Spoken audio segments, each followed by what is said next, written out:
Hi, welcome back. I'm Kirsten from JK Fiber Arts.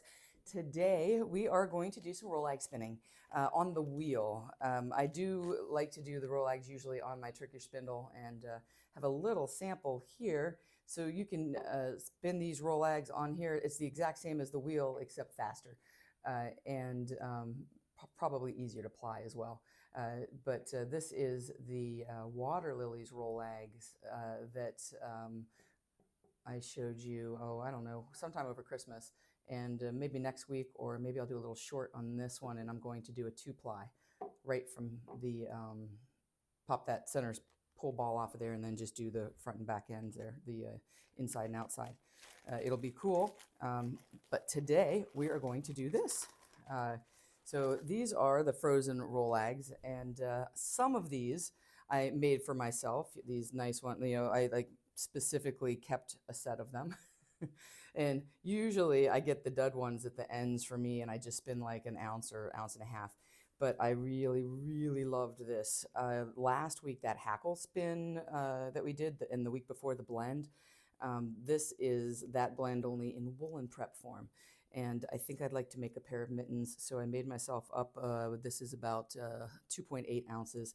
And I think that'll be enough to make a little convertible mitten thing. And I think I'm going to 2-ply that. I'm just trying to show you these are like the nice Rolags that I would sell to people, and then these are like my duds.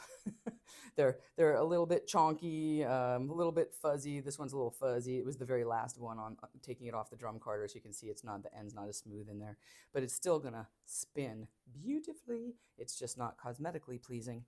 So we are going to get these on the wheel, and I think as you watch this spin, we're going to get a nice stripy pattern, and it's going to look so cool as mittens. I'm excited. The other big news that I might have, I was searching for projects and something that I would be passionate about, and I think I found what I want to do. And I'd like to, I'm in the process of trying to collaborate with someone, and I'd like to use her pattern and teach you guys how to spin the yarn for that pattern, and then maybe follow me through the knitting, and then she can possibly make available a discount code or something for you for the pattern. But it's super cool, and I love it. And with our weather the last 2 weeks, I wish I had it already. Let's get this to the wheel.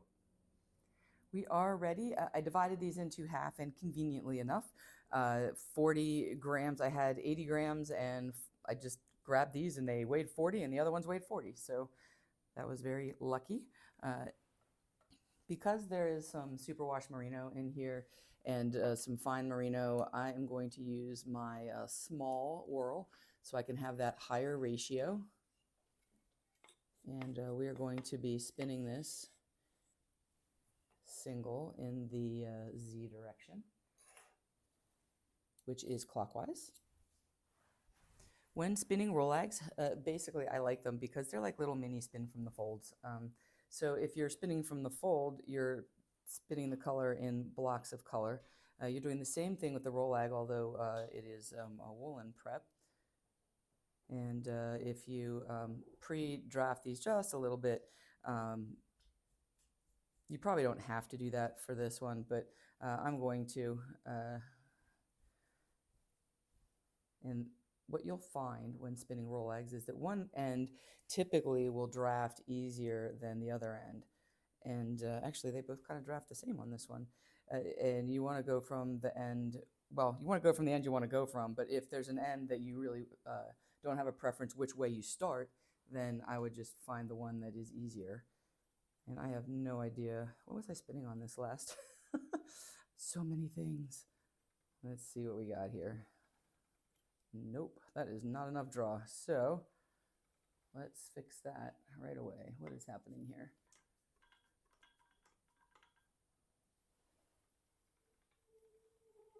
Oh, little squeak. Let's see, we gotta fix that too. Still not enough draw.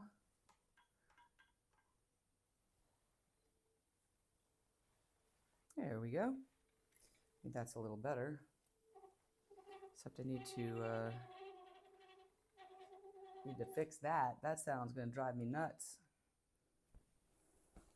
All right, what I have here is what I like to use. This is dry lube muck off, and no paid sponsorship or anything. This is just what my husband uses on his bicycle chain, and I started using it, and it's amazing. So all I did here was I ran out to the garage and just put a little bit of degreaser on this paper towel. I'm going to go ahead and break this just so I don't get anything on my fiber. We'll just come back to that. And I think this is where my issue is. So I'm going to degrease this and clean off the old stuff that I have on here. And you see, the thing I like about the dry lube is it actually does not collect fiber. You know, some people use, when you use wheel oil, it will leave, well, the fuzzy sticks to it and then it kind of builds up and you have this thick, dirty gunk. And that does not happen with the dry lube. Now the leather, that has a little bit of dirt on it. That's from the leather. But I'm just going to clean that off there. And I think this is where our squeak was coming from. So we will see. And that's how much dirt I kind of got out of there. And I do this not very often. Maybe every 3 or 4 months. It depends on how much spinning I'm doing, really. And it takes a very, very teeny tiny bit. Actually, I guess I should do it this way so you can see. And this takes a tiny bit.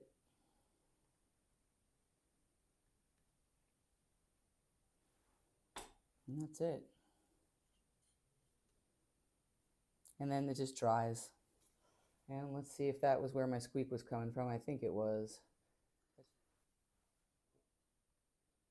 And as always, anytime you're greasing or oiling anything, make sure you never get it on the drive band or the wheel or any of the whirls. That will not be okay. Then everything will slip and you will not have any draw, no matter how hard you try. So we were talking about what size yarn to make, and my default is kind of thin. I don't think I want it this thin. Now we'll just start here and see where we are. This is like a 32, maybe a 28. Let's call it a 28. So I think I want to spin around a 20 or an 18. And this is thinner than what I want to see as a final yarn, and it doesn't have enough twist in it. I think I want to go somewhere around, I think I'd like to spin it somewhere between an 18, probably an 18 I would like. So I'm just going to take a look at 18 so I can get my mind wrapped around how much thicker I need this to be, about twice as thick. All right.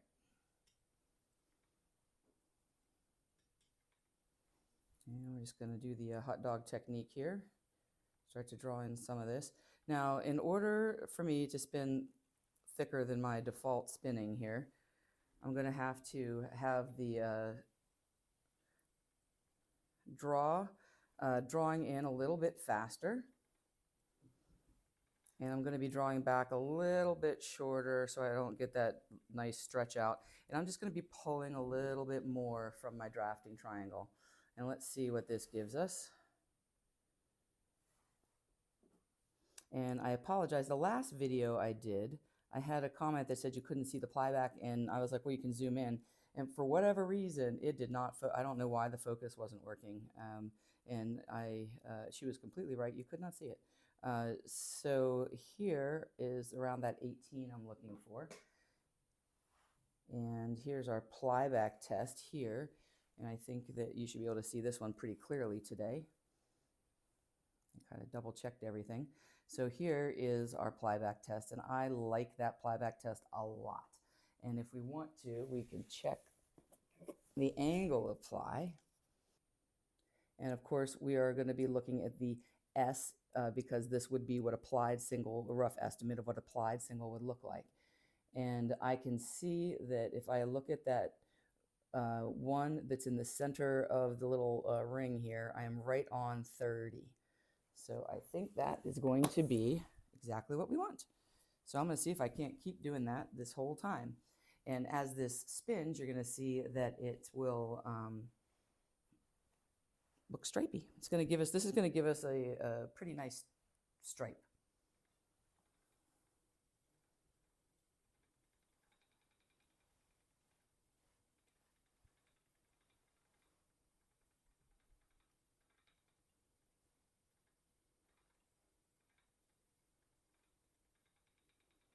And I'm not super worried about this being woolen prep for mittens because of that superwash component. Let me see where we are here. That looks like a very nice 18. Probably could use a touch more twist and we'll be there. So that is what I can expect. And that, I think, is going to give me what I want. Let's keep on going here. And of course, we're going to have some textured bits, which is okay. And I'm letting those go on big because that's what you want. I do love the tweed.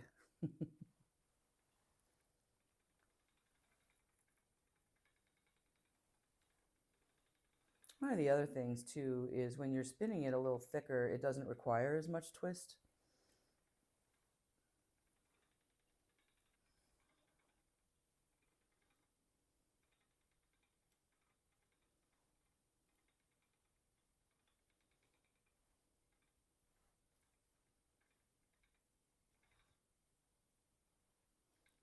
Again, I'm just trying to pull a little more fiber out of the drafting triangle to make it thicker and have it outside of the orifice for a shorter period of time. And I think that is going to be the one. So the other thing that I will typically do, and I don't think I've showed you guys this one in a while, is I like to, once I get it dialed into where I'm like, yeah, this is what I want, I'll make a little sample, and then when I do my plyback test, I don't have to stop and measure everything. I basically just hold up my little sample and go from there. So, and it's also helpful because when you get to the second single, you'll remember, you can see like, what did it look like before? And you can just hold it up and you have it for your spin. There we go. I think I like this one. I think this will be a lovely yarn. But I don't want to use, they have lots of cute little tweed bits in that one. I don't want to throw any of those out. I want to go till I get a place that has a little less color in it.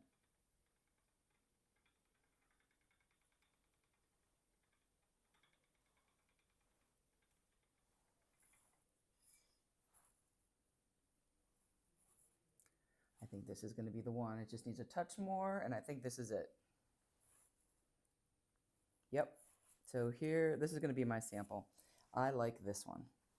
And here is my plyback test right here. And I like everything about that. It's nice, it's consistent. I like the angle of ply. I would be very happy to make my mittens with this. So I'm going to break this off and tie it in a knot. There we go. So there it is. And that's the little sample that we're going to be using. I'm going to set that off to the side here, and then I'll pull it out whenever we want to check, and that'll be our quick check. And whenever you restart, when it breaks, you want to get rid of, try to get the twist out of the end here. So we're going to do that, loosen it up, make it good and fuzzy. This one we're going to loosen up, make it good and fuzzy. Because I intentionally broke it, there wasn't a lot of, there weren't any compressed fibers at the end of this. So this should be a piece of cake here. All right.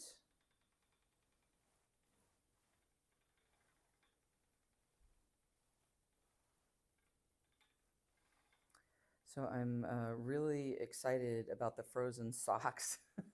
I am looking at patterns. So last night I was trying, so I have a book that's out of print by Cookie A, and it has, it's a lot about how to, the structure of socks and knitting a sock and, types of heels, types of toes, all the basic stuff, how to build, and then some stitch patterns and how to adjust them.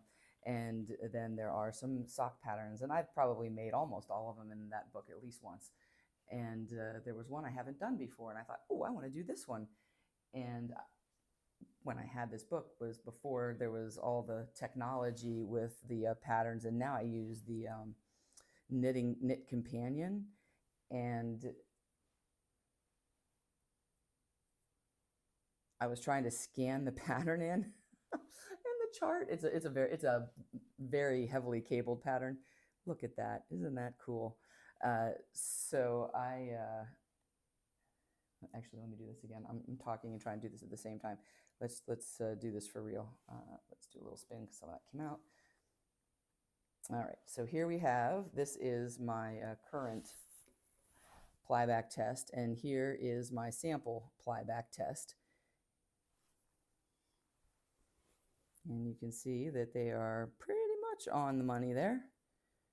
This one might be a teeny bit thinner, so I might want to make it just a tiny bit thicker, but the angle of ply is spot on. So I'm pretty pleased with that, and we're just going to keep on doing that. So now back to my story, which was I scanned the pattern and I tried to be as meticulous as I possibly could about the, making sure that the level surface, the page was flat, because what I typically do is I'll have my pattern book spiral bound. So I have it spiral bound, so it was easy to make it flat, and it just won't scan the pattern. It's driving me nuts. It's crooked, and I can't get the chart in, and I'm a chart girl. I don't like to read the word directions. So I have to figure that part out, because I don't want to have to carry a book around with me, because then I damage the book.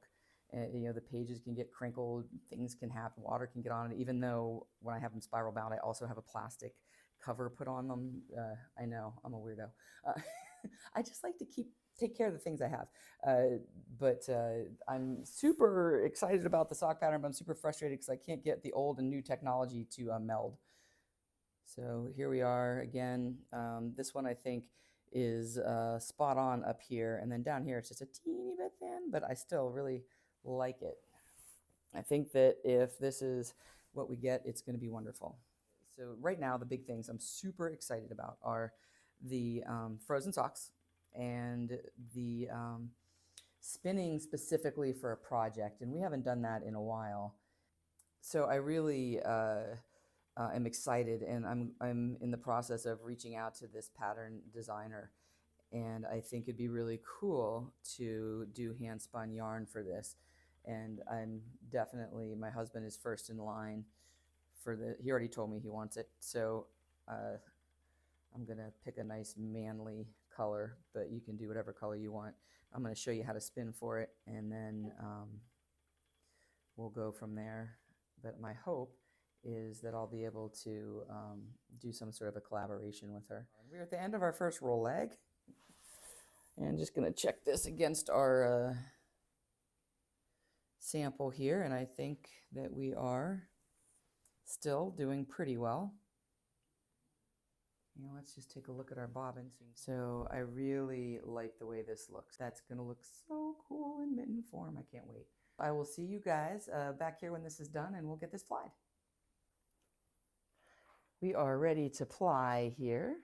So we are going to be not going in the Z direction, in the S direction. I was just going in the Z there for a moment just to see if everybody was paying attention, including myself.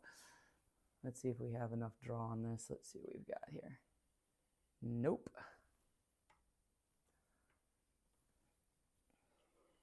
There we go. And I put this on the larger whirl, thinking that I'm not going to need as much twist as I did when I was spinning it the single. I'm going to bring my, separate my yarn here. And we're going to see if I like this yarn or not this way. At least see if I like this draw this way. This is so pretty. It's going to give me a nice tweedy effect, I think. Let's just take a quick peek here. That's not a good spot. Whoops. Oh, dear. So I don't ply on this wheel very often. Can you tell? I say that because I just went backwards and floofed it all up. All right, there we go. Let's go the correct way. All right, so let's get to a part we like. I thought I had a spot where we could look at the angle of ply with some different colors, but it's not quite there. I am really liking this 2-ply here. Yeah, that's a good one. Let's try this. So here we have some blue and white. So hopefully we can see this, and we'll see what this angle of ply is all about here. And my cameraman, aka my husband, assures me that this is all in focus this week, because last week someone said it was out of focus, so I apologize for that. So now we are looking at the S ply, which is in the upper left quadrant here, and we are right about 30, really pretty much on the dot. So I like that angle of ply a lot. I think that this is a lovely ply back test. It's not really a ply back test at this point, but whenever I bring it together, when it gets close together, it's giving me like a little bit of a loop, but it's not winding back on itself, so I like that. And I really like the color. Now, another way to do this would be to chain ply it. And if you chain ply, you would get a beautiful stripe. I wanted to 2-ply.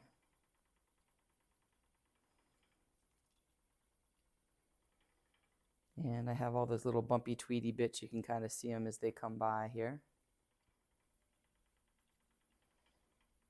We'll get to some color here in a second. Right now it's all kind of whitish with very, very icy pale blue in there. And you can see the icy pale blue better when it's on the bobbin. I'll pause for a second. If you can see that it's white, but there's icy blue in with it. It looks really good. I like that effect. And again, we're going to kind of hold this in and not too much over twisting there, not too much over plying, which is just what we want.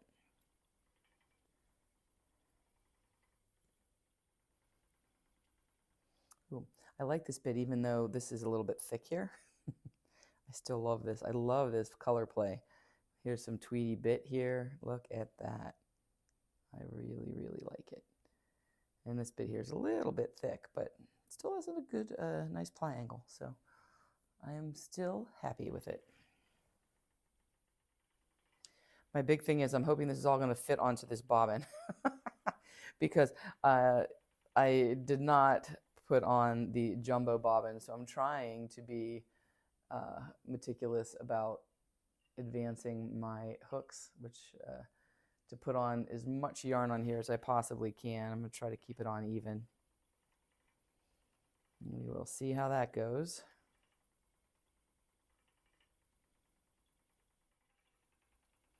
I love plying. I love the way the ply, I love the way it feels when it goes through my fingers right here, just lightly running along, so and seeing what it's becoming, you know, before your very eyes. I love that part. And this is getting a little thick here, but I actually really like this thickness, so that is going to be lovely. I think for the most part we're going to end up with a worsted weight to an Aran weight yarn here. It's probably going to end up being somewhere around a 9.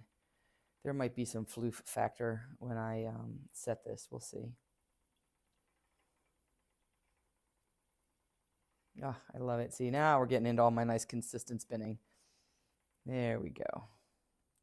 And this is the part where I tell you our cleaning people threw away my sample that I did earlier on, and I didn't have it to compare for my second one, so I was bummed. They thought it was garbage, and they threw it away. And I was like, no! Oh, well. But, yep, I like this. So it's just kind of gently kind of going back on itself here. I'm going to keep doing this, and then I'll see you back maybe to pop it off the nitty naughty. We'll see how everything's going, how much time I have left on this video, and then we'll be back for the final yarn. Here we have our final frozen Rolag yarn. I absolutely love it. I laid it out so you could see how there's still color transition. Even though I 2-plied it, you can see there's still color transition through this. I think it's still going to give a very subtle bit of stripe here. And then on this side, you can see there's some of this white that comes together, and it's kind of all white here through here. So I'm looking forward to this. This is going to be a really cool spin. I also wanted to show you since we've had some issues with how my focus has been, I think this will probably be the best way to show you. But I guess we pick up this. This looks like a good one. Yeah, either of these. I like this one just because it looks like you can see it real clearly with the blue on the white here. And what I'm going to do is show you, I guess I got to bring it this way, um, how to look at your angle of ply. So this is plied in the S direction, which means counterclockwise is how I plied it. And on your spinning tool, you have the S and the Z quadrants, right? And the S is going to be where we're going to be measuring our angle. And you won't get mistaken, because if you try to measure on Z, it intersects the angles. It doesn't run parallel to the angles. So right now I am looking at this blue right at the tip of my fingernail there.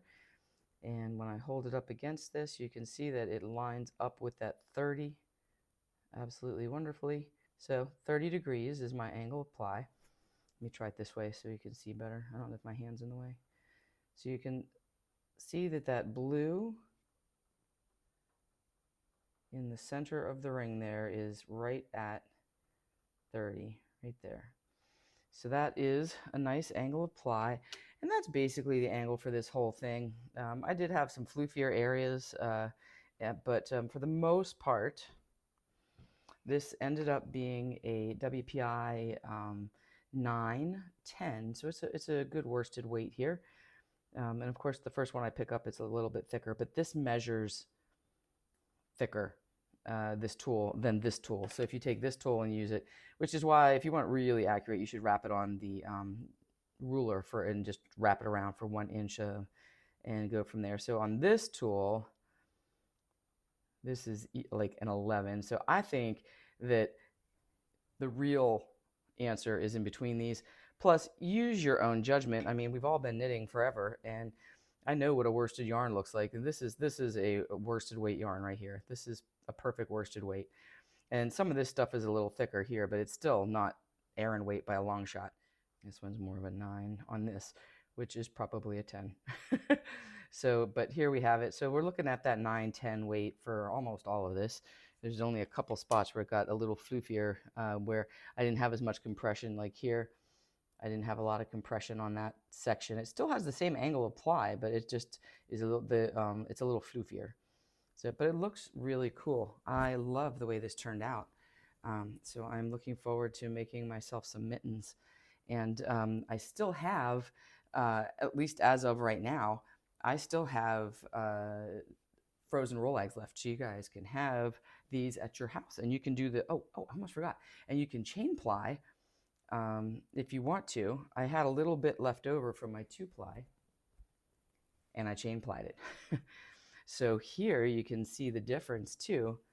You're going to get more of a solid stripe. If you lay this flat here, you can see that they have all this is basically the solid blue, and then it goes into the green, and then it goes into the white like that.